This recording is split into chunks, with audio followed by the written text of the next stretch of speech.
palabra de Dios. La palabra de Dios no es solamente el oírla, es guardarla, memorizarla. David dijo: guardé tu palabra en mi corazón, la sede de sus emociones, de sus sentimientos. Él nos dijo: guardé en tu mente, no solo la intelectualidad y el conocimiento, la guardé en el corazón para no pecar contra ti. La palabra. La palabra no se tornó una filosofía para ser discutida, ni una teoría para ser debatida o un concepto para ser aplicado. Pero la palabra se tornó una persona. ¿Quién? Cristo. Para ser seguida, apreciada y amada. La palabra. Hace 2000 años atrás, Dios respiró su palabra en el vientre de una virgen, María. La palabra se hizo carne. Juan 1:1 dice: en principio era el verbo. El principio que solo Dios conoce. Dios no tiene principio. El principio era el verbo, y el verbo estaba con Dios, y el verbo era Dios, y el verbo es Dios, y la palabra se hizo carne. Los testigos de Jehová tienen una traducción de la escritura errónea, que es la traducción Nuevo Mundo. No tenga esa Biblia. Y dice en inglés: in the beginning was the word. En el principio la palabra, and the word was a God. Y la palabra era un Dios. No, Él no es un Dios, Él es el Dios. El único Dios, porque ellos no creen que Jesús es Dios. Ellos no lo creen. Entonces, cuando la palabra se hizo carne, y la palabra, el verbo se hizo carne, la encarnación que nosotros conocemos en Belén, el verbo, la palabra de Dios, es el único camino, la única manera que el hombre puede llegar a conocer a Dios, es conocer a Cristo, porque en Cristo estaba la plenitud del Padre. El que me ha visto a mí, dijo Cristo, ha visto el Padre. Yo y el Padre somos uno. Fue hecha una encuesta que 65% de la iglesia hispana en los Estados Unidos de América no conocen la palabra de Dios. O sea, la oyen, la conocen algunos libros, algunos textos, algunos versículos, algunos pasajes, pero no la conocen en realidad. Conocer. Por ejemplo, ¿cuántas veces comemos al día? Por lo menos 3, ¿verdad? Mañana, tarde, noche. ¿Cuántas veces usted come de la palabra de Dios para alimentar su espíritu? ¿Cuántas veces usted se alimenta y usted la conoce en realidad? Hace mucho tiempo, cuando los testigos de Jehová no nos conocían en el barrio, ellos tocaron la puerta una vez. Solo tocaron una porque nunca más regresaron. Y tocó dos jóvenes. Uno era el maestro del más chiquito que estaba aprendiendo. Y yo no dije que era ministro, ni era pastor, ni nada. Yo les dejé ellos hablar, y ellos hablaron. Jesús no era Dios, y dejé. Cuando él terminó, yo les dije: ¿qué dice tu Biblia ahí en 1 Juan 5:20? Y él buscó 1 Juan 5:20. Y sabemos que estamos en el verdadero Dios, Jesucristo. Ese es el verdadero Dios y vida eterna. Usted no me acaba de decir a mí que Jesús no es Dios, y su traducción de 1 Juan 5:20 sí dice que es Dios, y usted niega en Juan 1:1, pero 1 Juan 5:20 que es Dios. Y el chiquillo que estaba con él le dijo: pues tú no sabes lo que estás hablando, le dijo. Hasta ahí terminó. ¿Qué usted diría si le tocara la puerta un budista, testigo de Jehová, un musulmán? Cuando usted va a esos países a ministrar, usted tiene que saber y estudiar la cultura, lo que ellos creen. Por ejemplo, cuando fuimos a Tailandia, usted no puede subir en el púlpito y decir: Buda, su profeta o Confucio dijo eso y eso, y ofenderlos. No, usted da una vuelta, sabiamente da una vuelta y dice lo mismo sin usar esas palabras de ofensa. Usted dice lo mismo sin usar la palabra. Su religión dice eso, pero la Biblia dice eso. No hay reencarnación, no hay el karma. Su religión, su filósofo dijo esto. Dijo que la persona podría vivir 10,000 años, pero él murió con 70 años. La palabra de Dios dice, y Dios te da una sabiduría extraordinaria, pero como dije ayer, usted hace su parte y Dios hace la suya. Entonces es necesario nosotros volver a conocer la palabra de Dios, volver a conocerla. Dice en primer lugar, Pablo, que la palabra more en abundancia en vosotros. ¿Cuánto usted conoce de la palabra de Dios?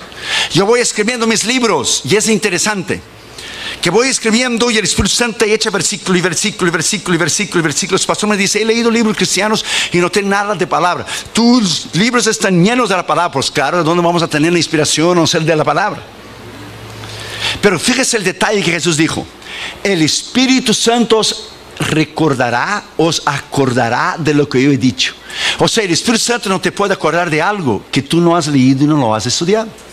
Por ejemplo, ¿usted recuerda mañana, lunes? No, porque no hemos vivido. Solo se recuerda la mente, el cerebro, lo que usted ya ha vivido, lo que usted ha estudiado. Usted está predicando, sea campaña, sea lugares pequeños como aquí, sea campaña. En Colombia tuvimos 200,000 personas. 200,000 son 2 veces el estadio Azteca lleno. Y usted está predicando a una multitud de esas. El Espíritu Santo te echa ilustraciones en la cabeza de libros que tú has leído, y te echa versículos y tú predicas y no está en el sermón. Y el Espíritu Santo, porque sabe la necesidad del momento, las ilustraciones del momento que usted necesita decir. Yo estaba en México, en la Plaza Valderas, en Ciudad Juárez, y cuando terminó el culto, yo hice la invitación y había un chico de una camisa verde, y yo le dije: tú, de camisa verde, Dios tiene un plan contigo.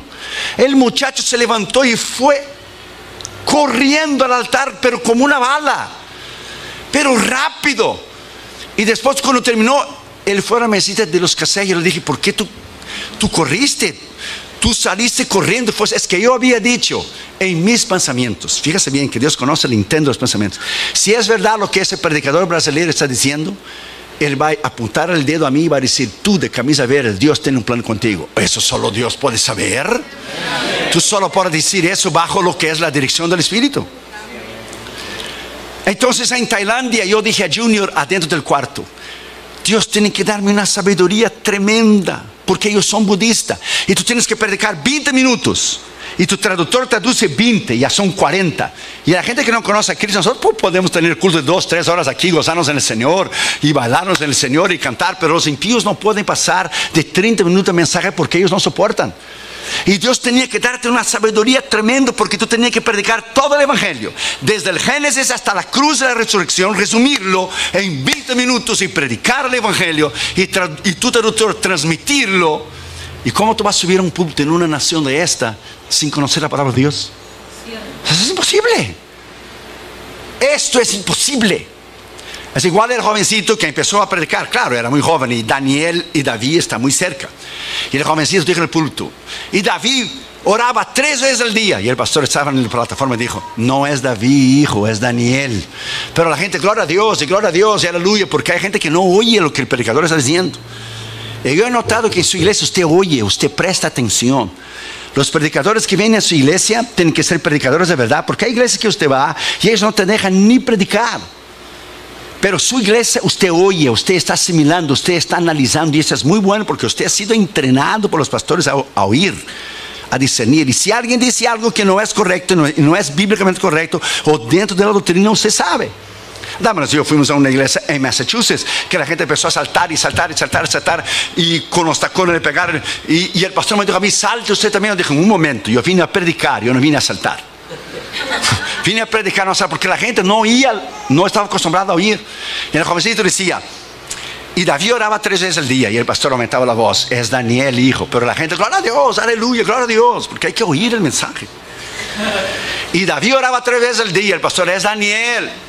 Y entonces dijo el joven: y entonces esos hombres malos e envidiosos tomaron a David y echaron en el foso de los leones. Cuando lo echó el pobre de David en el foso de los leones, ya era muy tarde, porque ya lo había echado. Ahí se dio cuenta que es Daniel, y ligó Daniel, foso de los leones. Y para arreglar el sermón, el jovencito dijo: David, salte de ahí, hombre. Ahí es el lugar de Daniel, los leones te van a comer. Salte de ahí, ahí es el lugar de Daniel. Pero se le fue, se escapó. A cualquier predicador puede ir, pero no hay nada más extraordinario de que oír un predicador tremendo en la palabra. Yo voy a Los Ángeles a predicar, cerca o aquí, o donde vamos, y yo escuchando mensajes en el carro, porque uno tiene que alimentarse. Tú tienes que alimentar y comer para poder dar. ¿Cómo tú vas a dar sin comer? Pedro dijo: lo que yo tengo yo doy. No se puede dar lo que no se tiene. La palabra de Dios dice en Isaías 55:11, presta atención. Así será mi palabra, dice Dios, que sale de mi boca.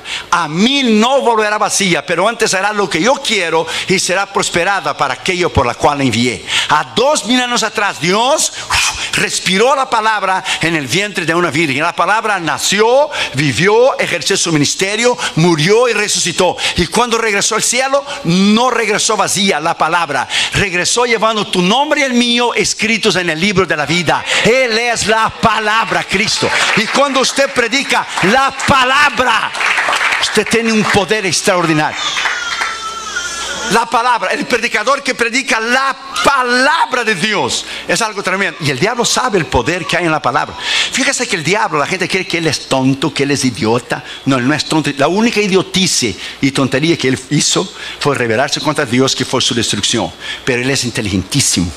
Él ha creado cada secta falsa, cada religión falsa. Él ha creado las grandes religiones del mundo entero. Y fíjese, cuando Jesús terminó de ayunar, en la tentación, vino el diablo y dijo: está escrito. Usó la palabra. Cuando él tentó a Eva, él no dijo a Eva: Dios no existe, porque él sabe que lo existe, pues él fue creado. Él dijo: Dios no dijo eso. Él no negó que Dios dijo, Dios no, y torció la palabra. Pero Dios bien sabe que el día que comieres seréis como dioses. Él torció la palabra. Cuando él tentó a Jesús, como él sabe que en él no hay poder, él dijo: está escrito, di a esas piedras en son y pan. Jesús dijo: también está escrito, no solo de pan vivirá el hombre, pero de toda palabra que sale de la boca de Dios. Lo llevó arriba del pináculo del templo: échate para abajo, porque está escrito, dará orden a sus ángeles. También está escrito: no tentarás a Jehová tu Dios. Si tú me adorares a mí, yo te doy todo, le enseño todo el reino. También está escrito, dijo Jesús: solo a Jehová tu Dios adorarás y solo a él prestarás culto. O sea, el diablo dijo: está escrito. Jesús dijo: está escrito, también está escrito. Era un confronto de autoridad usando los dos la palabra. Solo que había un pequeño detalle: el diablo la conocía intelectualmente y no lo obedeció. Y Jesús era la palabra encarnada de Dios. Era el verbo de Dios. Cuando usted conoce la palabra, es poder. Cuando usted vive la palabra, es una autoridad tremenda. Hay dos palabras para la palabra en la palabra de Dios. Es la palabra logos, la palabra escrita, pero hay la palabra rema, la palabra revelada de Dios. ¿Qué es un rema? El rema, cuando el predicador está predicando y Dios te habla por un versículo, y el versículo usted leyó la noche anterior, el mismo versículo cita el predicador, se dice: Dios me está hablando, y usted apunta en la Biblia. ¿Qué es el rema? Por ejemplo, Jesús vino caminando sobre las aguas. Pedro lo vio, los 11 estaban dentro del barco. Jesús dijo, la traducción hispana dice, presta atención, Pedro dijo: si eres tú, di la palabra. Pero si eres tú, ya expresa duda. Si eres. El griego original, Pedro dijo: desde cuando eres tú, di la palabra. Expresó fe. Y Pedro salió del agua y caminó sobre las aguas. Yo he visto predicadores criticar a Pedro, que no tenía fe, pero yo nunca he visto a ellos caminar arriba del océano Pacífico. Nunca lo he visto caminar. Es muy fácil criticar. Y Pedro caminó porque hubo tres elementos. Él vio la palabra que era Cristo, él oyó la palabra y él caminó en la palabra en obediencia. Por eso, cuando usted actúa en obediencia, cuando usted oye una palabra, sea el pecado que usted tiene que remover, los días de ofrenda que usted debe dar, cuando usted actúa en la palabra, esa palabra cambia. Y él caminó sobre las aguas. Quizás los 11 quedaron adentro del barco: vas a hundir, vas a hundir, vas a hundir. Pero él caminó. Cuando él quitó los ojos de Jesús y miró el mar, entonces empezó a hundir, porque él quitó los ojos de la palabra. El diablo lo que quiere hacer siempre con el cristiano es quitar tus ojos de la palabra. Y cuando él quita tus ojos de la palabra y que tú pones tus ojos, la economía está mal, la nación está en crisis, el diablo viene a ti y te dice: ¿cómo tú vas a dar los diezmos si tú tienes que alimentar a tu familia y tus hijos? Entonces el diablo te hace quitar tus ojos de la palabra y tú te empiezas a hundir. Por ejemplo, si usted tiene un carro y usted está haciendo el pago de los carros, y usted necesita ese carro para ir a su trabajo, lo último que usted quiere hacer es dejar de hacer los pagos. ¿Por qué? Porque el banco te lo va a quitar. El diablo sabe que si él te quita los ojos de la palabra, él te va a hundir, porque es la palabra que tiene poder. Palabra de Dios es la palabra que cambia. Dios, aleluya. Entonces dice, en el principio, en el verbo, era Dios y es Dios y se hizo carne.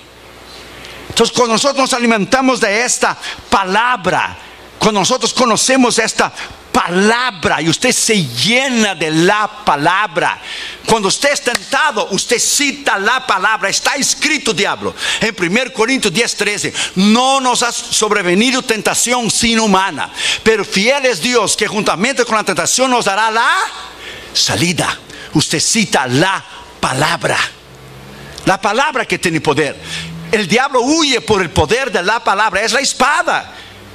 Es una de las herramientas de Efesios 6 del soldado cristiano. Para usar la palabra hay que conocer la palabra. Cuando la Biblia dice en Hebreos 4:12, porque la palabra de Dios es, ¿qué es la palabra de Dios? Es viva, es eficaz, más penetrante que las palabras de Chile. Esa palabra en el griego, esa palabra habla de poder. Esa palabra habla de autoridad. Como el logos y el rema, la palabra es energes. La palabra es viva, energe. Energes es de donde viene la palabra que tenemos hoy en español, energía. O sea, cafeína. Cafeína. Que te da power, que te da fuerza. La hierba mate esa y el café cubano, que tiene power. Energes. Es lo contrario de la palabra griega argos, que es flaco, débil, sin energía, perdedor, derrotado. La palabra cuando tú la citas es poder. Y usted la predica alrededor del mundo y es un misterio. La gente te está oyendo y tú predicas la palabra, y la palabra tiene el poder de transformar el corazón de una persona. La predicación en sí misma es un misterio, porque Pablo dice en 1 Corintios 2, cuando yo vine a vosotros, yo no vine en sabiduría humana, yo vine en el poder de la palabra de Dios, para que vuestra fe no estuviera dependiendo de lo que es argumentos humanos. Es la palabra. Cuando se conoce la palabra, usted vive la palabra. Él mismo dijo, Jesús dijo, yo mencioné el otro día, las palabras que yo he dicho es espíritu y vida. Voltaire, el rebelde y ateo francés, dijo, fíjese bien, en su arrogancia y su prepotencia, porque el diablo va a intentar destruir esa palabra por miles y miles y miles de años. La han ridicularizado, la han quemado, pero ella está aquí, ella está aquí. Porque es la base de la civilización y es la base de la columna de la iglesia. Ella está aquí. Y Voltaire dijo en su orgullo y su prepotencia, 100 años después de que yo muera, no habrá Dios, qué bárbaro, no habrá Biblia y no habrá cristianos. Cuando se cumplió 100 años después de la muerte de Voltaire, donde él había dicho que no iba a tener más Dios, ni cristianos, ni Biblia, él era ateo, la imprenta bíblica de Francia empezó a usar la imprenta de la casa de él, que le hacía panfletos en contra de Dios, a favor del existencialismo, lo que es el ateísmo. Y la imprenta bíblica de Francia tomó la imprenta de su casa y empezaron a imprimir 1 millón de nuevos testamentos. Dios triunfó, porque Dios triunfará siempre. ¿Cuánto usted conoce de esta palabra? ¿Cuánto usted conoce de la palabra de Dios? Una vez estaba en un programa de CNN y había muchos pastores allí. Estaba gente del Islam, del budismo, estaba de los mormones. Y uno decía una cosa, decía otra, y algunos me dicen, para no comprometerse, para ser cool, para estar bien con todos. Oh, hay muchos caminos para llevar a Dios. No, pero John MacArthur dijo, con todo el respeto, le dijo a Larry King, de Larry King Live, y a todos, dijo, solo hay un camino a la vida eterna, que es Cristo. Y solo hay un libro verdadero, no es el Corán, no es del confucianismo, ni Buda, ni ningún otro libro sagrado, es la palabra de Dios. Eso es tener valentía. Eso es tener valentía y hablar la verdad. Porque hoy todo el mundo quiere ser como moneditas de oro, quiere caer bien en la mano de todo el mundo. No, salvación es solo por Cristo. La palabra verdadera es la palabra de Dios, no es el Corán. El Corán está lleno de versículos de la palabra de Dios. ¿Por qué? Porque él tuvo la oportunidad de convertirse, Mahoma, 600 años después de Cristo, y él no lo hizo. Y él tomó parte del judaísmo y parte del cristianismo, y él escribió el Corán y dijo que el ángel Gabriel se le presentó y le reveló el Corán. Joseph Smith de los mormones dice también que el ángel Gabriel se lo presentó a él. Pues uno de los dos está mintiendo, porque aquí hay dos religiones diferentes y los dos están mintiendo, porque esa revelación no es de ningún ángel, es del Espíritu Santo. Vino del cielo esta revelación que está aquí, y cuando usted la conoce, esta es el arma más mortal que Dios ha puesto en las manos de un ser humano. Tú te subes en la plataforma y tú predicas con poder, y los budistas no pueden resistirla, ni sea Japón, ni el intelectualismo de Europa, ni la santería y brujería de África. Usted la predica con autoridad y poder. Usted sube en el punto bajo el poder del Espíritu Santo, y Dios quiebra el poder del diablo. Él anula el poder del diablo. Él sana las enfermedades. Es el poder de la palabra de Dios, y usted va a crecer cuando usted conocer la palabra de Dios cada día y amar la palabra de Dios cada día. Segundo lugar, dice: enseñándoos y exhortándoos en toda sabiduría. Segundo Timoteo 2:15 dice, ¿qué dice? Usted conoce la escritura. Procura o estudia con diligencia, procura presentarte a Dios aprobado, como obrero que no tiene de qué avergonzarse, que usa, traza, conoce, sabe bien la palabra de la verdad. O sea, usted tiene que conocer la razón de tu fe, porque si alguien te para en la calle y te pregunta a ti la razón de su fe, usted no puede empezar a discutir con esa persona. Usted va a la escritura. La razón de nuestra fe está aquí. La razón de la esperanza nuestra, de la resurrección de los muertos, está en 1 Corintios 15, donde Pablo dijo bien claro: si Cristo nos resucitó de la muerte, vana es nuestra fe. Nuestra esperanza y resurrección es que la tumba está vacía. Si Cristo murió en la cruz y venció el diablo, la muerte, pero si él hubiera quedado en la cruz, hubiera sido la mitad de una victoria. La tumba está vacía, y en el nuevo libro ahora que estoy escribiendo, La conquista de Cristo en la cruz, la tumba está vacía, y nosotros fuimos ahí en 2013. Hoy ve a Damaris Catherine Jr. Y la tumba de Cristo, hermano, es el único lugar del mundo que la gente hace cola por filas y filas y filas y filas para llegar y ver nada. ¿Por qué? Porque la tumba está vacía, porque Cristo resucitó. Esta es la diferencia del Corán con nosotros. Mahoma está muerto, Hare Krishna está muerto, Buda está muerto, pero Jesús está vivo. Esta es la razón de nuestra fe. Alabado sea su nombre, alabado sea su nombre. Deleítete en la palabra. Ame esta palabra. Trate de conseguir diccionarios, comentarios, lea diferentes traducciones de la escritura. Oh my God, llenarse de la palabra es algo tremendo. Dios te puede usar en cualquier nivel. Dios te puede usar en cualquier persona. A mí me encanta evangelizar en los aviones, porque los aviones la gente no tiene para dónde ir. Y la gente se levanta y va al baño, y yo le digo: no hay problema, yo te voy a estar esperando aquí. That's no problem. Y si no quieres oír, no problem. Abra la ventanilla y échate para abajo, porque vas a oír. Vas a oír. Y usted la encorrala a la persona. Usted le dice: este libro dice. Y no hace ninguna diferencia si usted cree en Dios o no, si usted cree en el infierno o no, o si usted cree en la ley de la física o no. Si usted no cree en la ley de la física, no hay ningún problema. Suba arriba de un edificio y échate para abajo para ver cómo te vas a despedazar abajo. Y usted dice que no cree en la ley de la física. Ella existe, si usted cree o no. A Dios no le hace ninguna diferencia. Si usted cree en la palabra o no, si usted cree en Dios o no, si usted cree en el infierno o no, eso no elimina el hecho de que existe. That's it. Existe. O no cree en el aire. ¿Cómo no? ¿Y eso qué es? No podemos ver, pero es el aire. Tenemos emociones, que es la sede del corazón, de las decisiones. Usted llora. Solo en el llorar y los sentimientos es que el hombre es cuerpo, alma y espíritu. Porque Dios lo creó a su imagen y semejanza, porque Jesús lloró. Sí, amén. My friend, la palabra de Dios, cuando usted la estudia, es un poder extraordinario. La reina Victoria dijo que la Biblia era la razón de la supremacía, de la grandeza de Inglaterra. George Washington dijo que el mejor regalo que Dios había dado al hombre era la palabra de Dios. Abraham Lincoln dijo que sí, era imposible gobernar al hombre sin Dios y sin la Biblia. Una vez un hombre fue a tener una reunión con el presidente Lincoln. ¿Sabe qué hora? A las 6 de la mañana en la Casa Blanca. Porque aquellos años de 1800 la gente se levantaba muy temprano. A las 6. Y él llegó más o menos como 5:15 para llegar temprano. Y él escuchó un hombre hablando en voz alta y orando. Y él preguntó al guardia que estaba ahí antes de entrar en el Oval Office, y dijo: ¿quién está allí? Y el guardia dijo: es el señor presidente Abraham Lincoln. Levántase a las 3:30, 4 de la mañana. Él viene aquí y lo primero que él hace es orar y leer la palabra de Dios. Ahora den una miradita al gobierno que tenemos ahora y compáralo con Abraham Lincoln. La nación se descarrió de la palabra. La nación fue fundada en la palabra de Dios. 200 años tiene Estados Unidos, la nación más poderosa del mundo. Egipto tiene ¿cuántos mil años? Como 4 o 5. Y nunca se ha levantado.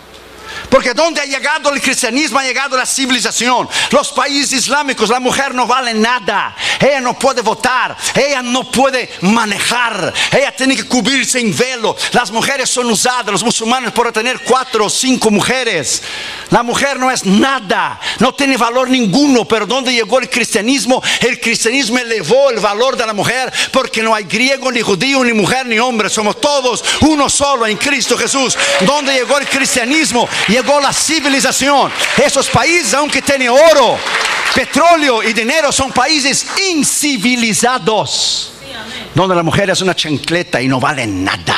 Es un objeto sexual solamente y no vale nada. Donde llegó el cristianismo, llegó la libertad, llegó el poder, llegó la sanidad. Donde llega el cristianismo, Él transforma. El presidente dijo unos días después que tomó la presidencia en 2008 que esa nación ya no era más cristiana. Esa nación tiene 60 millones de cristianos. Ella no es budista, esa nación no, ella no es islámica, aunque él sea, porque él engañó, él mintió a la gente diciendo que era cristiano.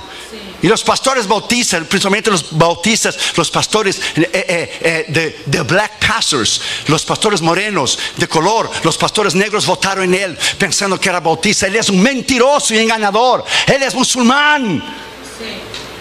Toda esa persecución contra el cristianismo, ¿de dónde viene? Comenzó con él. Porque abandonaron la palabra de Dios. Hemos dejado la palabra de Dios. Y la persecución viene despacio. Viene despacio. Mira esa mujer en Kentucky ahora. Viene despacio. Y viene despacio. Y viene despacio. Y yo te le voy a decir lo que los cristianos dicen en China. Que cuando llega la persecución en un país, Dios separa las ovejas de los cabritos. Y los chinos dijeron por muchos años, la iglesia china, la razón que no viene una persecución en los Estados Unidos es que el pueblo es muy inmaduro. Porque si llega una persecución van a negar a Cristo la mayoría de los cristianos. Pero esa mujer en Kentucky se mantuvo firme en su convicción. Se mantuvo firme. No doy la licencia para homosexuales casarse. No me interesa que voy a la cárcel. Mi vida es más importante. Porque cuando yo llegar delante de él, va a estar el nombre de ella, la firma de ella que dio la licencia para casar a homosexuales. Y nosotros no queremos en eso. Es el principio de la persecución en esa nación. Ponga esa palabra en tu corazón. No tengas miedo, solo prepárate. Prepárate y esté listo para no negar a Jesús. That's it. No nega a Jesús como Damaris cuando era chiquita. Pregúntale, ella está ahí. Ella entraba en la escuela de chiquita. Los niños llevaban una panoleta roja. Después cambiaron para blanca, ¿verdad? Se llamaban los niños de Fidel, los niños comunistas. Los padres de Damaris, con hombres y mujeres de Dios, su padre fue pastor de una pequeña obra. Ella creció en el Señor de una manera tremenda. Ella entraba junto con los niños chiquitos del kinder y el pre-kinder, el kinder primer año, y todos los niños tenían la panoleta roja. Eran los niños comunistas de Fidel Castro. Solo ella no tenía la panoleta roja. Pues claro, era muy visible. Porque si todos los niños tenían y ella no, por todos los ojos iban a ella. Y le preguntaba, ¿por qué tú no tienes la panoleta roja? Porque yo creo en Dios, decía Damaris. ¿Y quién te dijo que tú crees en Dios? Se decía que eran sus padres, iban presos. Ellos esperaron la visa 20 años para salir de Cuba, no más porque eran cristianos. Eso es todo. Y a ella le hablaban palabras despectivas, a ella le perseguían, le decían cosas terribles. Esa mujer que tú ves ahí, Damaris, calladita y tranquila, es una mujer de Dios tremenda. Porque Dios me dio una mujer tremenda, porque Dios te da el zapato del tamaño de tu pie. Del tamaño de tu pie que tú necesitas. That's it. Del tamaño que tú necesitas. De no negar sus convicciones. Santo Dios. Cuando tú tienes carácter, tú no niegas tus convicciones. Aunque hay que ser preso, aunque hay que morir por Cristo, como la iglesia del primer ciclo, no nos vamos a rajar. Nosotros vamos a ir hasta el fin, porque la vida eterna nos espera. Alabado sea su nombre. La vida eterna nos espera. Combatí el buen combate, terminé la carrera, guardé la fe. Alabado sea el nombre del Señor Jesucristo. Esta es nuestra victoria, hermanos. Esta es nuestra victoria. Yes. Oh, hermanos, está bueno predicar aquí. Hay un espíritu bueno para predicar aquí. Está bueno para mandarse un sermonazo de 3-4 horas. No tengas miedo, no tengas miedo. No tengas miedo, no tengas miedo. La palabra fue el primer libro que escribí. Tal es el amor y la pasión que yo tengo por esa palabra. El primer librito que escribí fue el poder de la palabra de Dios. Oh my God. Cómo la gente en los países comunistas sufrieron y sufren por tener un ejemplar de la palabra de Dios. Hoy el líder de Corea del Norte el otro día mató, creo que fue 74 o 84 cristianos con un tiro en la nuca, porque le encontraron ellos teniendo en sus casas un Nuevo Testamento. Y no es increíble que nosotros la traemos el domingo y la dejamos toda la semana arriba de la mesa, y cuando llega el domingo, time to go to church, baby, how you doing? Hora de ir a la iglesia. Y hay gente que da su vida por la palabra. Da su vida. Ame la palabra. Digo a los jóvenes que están aquí, porque hay jóvenes que están aquí que yo puedo ser tu padre, y algunos más chiquitos yo puedo ser tu abuelo ya. Ame la palabra. Qatar y Juno fueron con nosotros en Israel, y el guía de Israel nos dijo, pregúntale a Damaris, nunca vimos unos muchachos que cada lugar que íbamos, Qatar y Juno decía, eso está en 1 Crónica tal, eso está en 2 Reyes tal, eso está en 1 Samuel 15 cuando Saúl el monte derribó, eso es. Quedó impresionado con el conocimiento de la palabra. ¿Por qué? Porque Damaris tomaba el tiempo 20 minutos al día para enseñar la palabra de Dios a Catherine y para enseñar la palabra de Dios a Junior.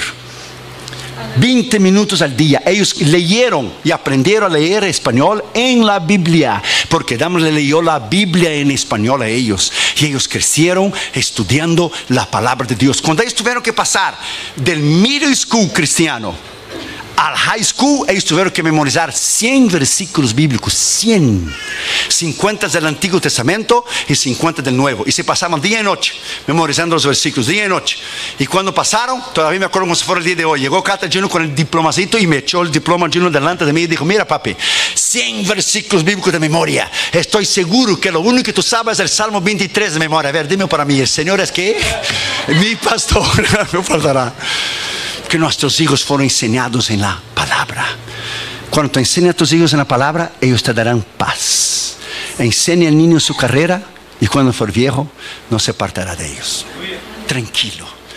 Hoy haga un pacto con Dios, aquí y ahora, de amar la palabra. Una vez un hombre orgulloso y prepotente de Inglaterra estaba caminando por una de las calles de las capitales de África, y había un africano sentado leyendo la Biblia.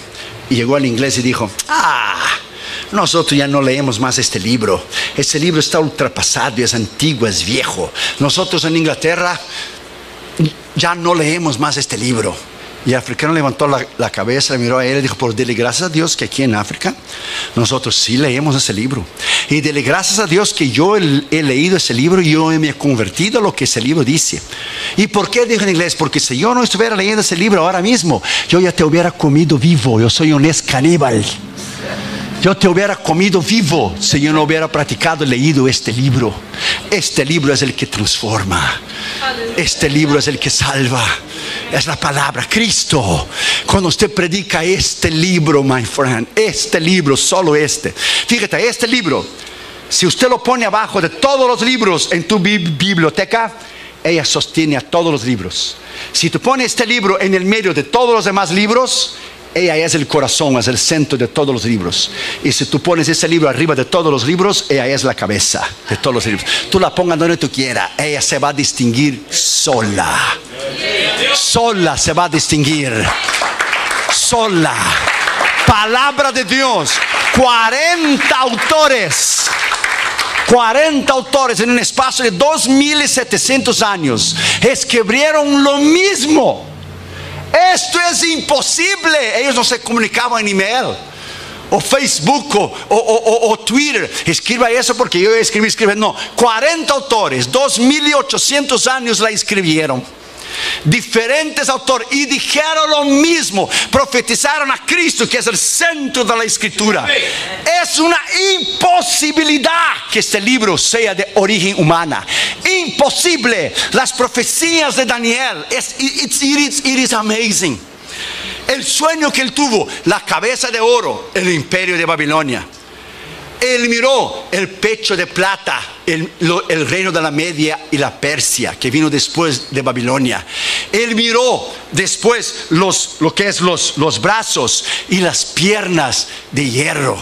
Y después él miró los pies, que era parte de hierro y parte de barro.